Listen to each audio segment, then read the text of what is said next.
En el año 667 a.C., un colonizador griego llamado Visas navegó hacia el noreste proveniendo de Megara, cerca de Ática, a través del mar Egeo con un nutrido grupo de colonizadores en búsqueda de una nueva tierra donde establecerse.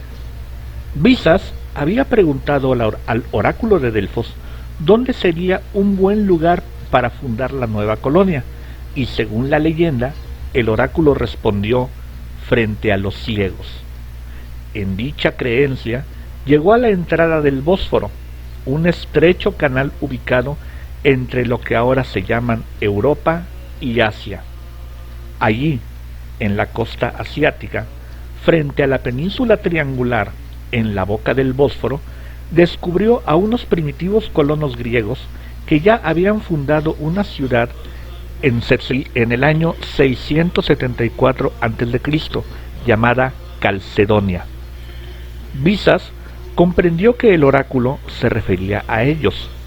Debían haber estado ciegos al no percatarse de las grandes ventajas que hubiera supuesto que en lugar de haberse establecido en dicho sitio, lo hubiesen hecho en la orilla opuesta. Les hubiese representado mejores defensas naturales y un establecimiento comercial superior al que tenían. Visas fundó su ciudad junto al resto de colonos, a la cual dio su nombre, pasando a llamarse Bizancio, nombre con el que sería conocida durante los siguientes siglos. Después, en el año 628 a.C., se ampliaría con más colonos provenientes de Megara, dirigidos por Zeuxipo. También se sabe que los habitantes originales de ese lugar, los bitinios, quedaron convertidos en esclavos. Fue en ese sitio, siglos más tarde, en donde el emperador romano Flavius Valerius Constantinus, mejor conocido como Constantino I o Constantino el Grande, decidió fundar la nueva capital de su vasto imperio, ciudad que a la postre sería conocida como Constantinópolis, Constantinopla.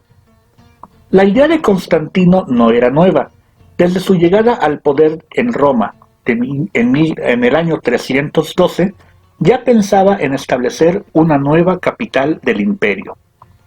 Consideró algunos lugares para ello, como Naissus, la actual Nis, en Serbia, su lugar de nacimiento, o bien en Nicomedia, en la península de Anatolia. Por sus ventajas estratégicas, Constantino eligió la antigua Bizancio, que además se encontraba cerca de la ciudad de Troya, que tenía una enorme relevancia simbólica para los romanos, pues de allí partió Eneas. Y es que, de acuerdo a la leyenda, Eneas escapó de Troya y viajó a Lacio, donde llegó a ser rey y se le considera ancestro de Rómulo y Remo, fundadores de Roma. Fue en el año 324, después de Cristo, cuando comenzaron los trabajos de construcción de la ciudad. Años de embellecimiento y creación, comenzando con las defensas de la ciudad, como su muralla circundante.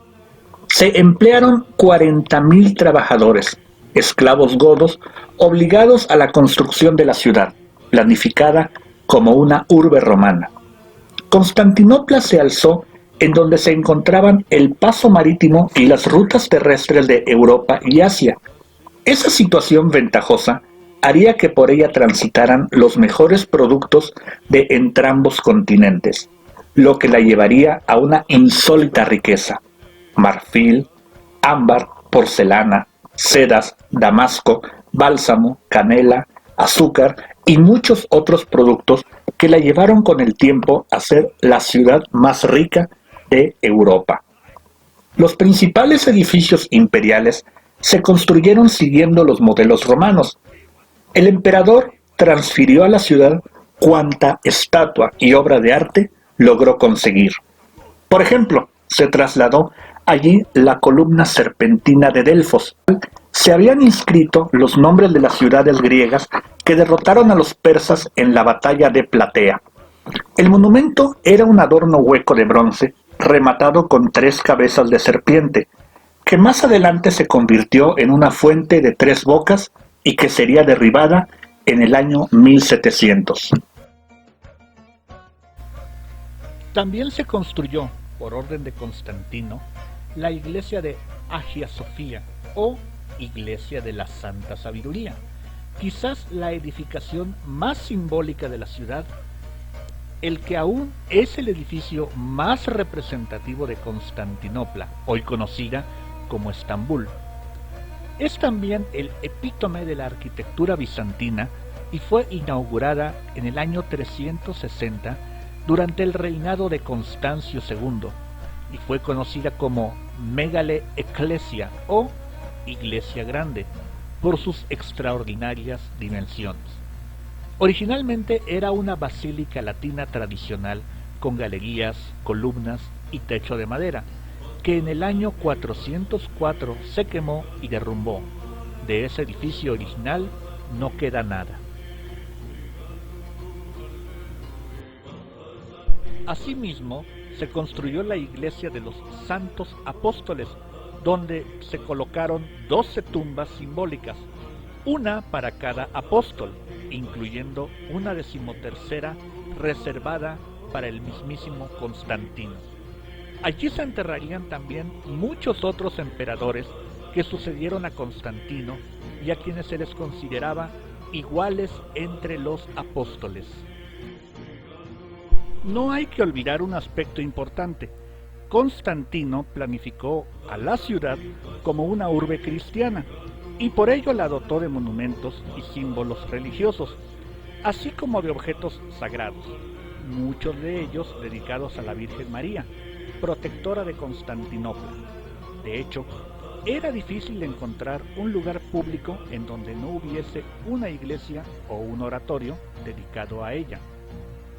Como capital del imperio, Constantinopla también contó con monumentales edificios públicos, hermoseados a la usanza oriental. Fue dotada con el Senado, hipódromo, el Foro Constantino y por supuesto el Palacio Imperial, entre muchos otros.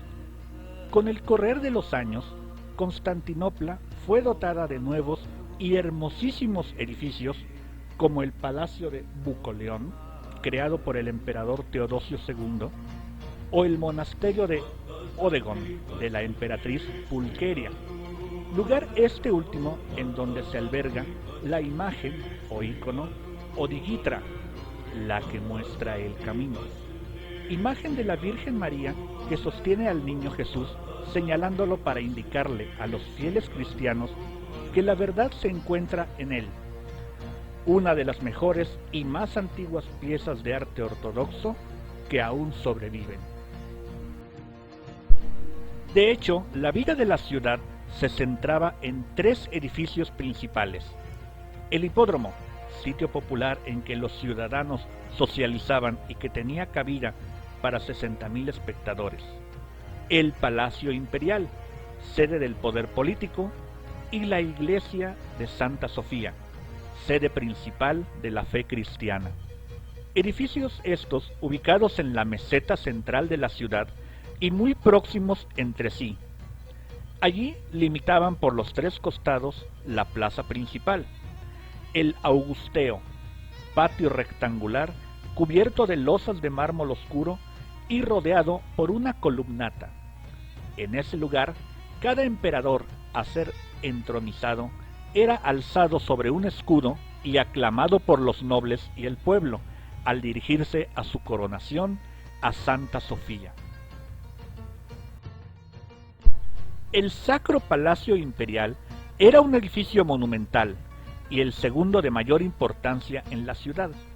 Se accedía a él a través de un vestíbulo monumental que recibía el nombre de entrada de bronce o la calce, pues su techo y sus puertas eran de bronce dorado. Su techo, construido por Justiniano y luego renovado en el siglo IX, estaba cubierto de mosaicos. Algunos de estos mosaicos representaban al general Belisario, protagonista principal de la expansión del Imperio Bizantino por el Mediterráneo en época de Justiniano, es decir, en el siglo VI.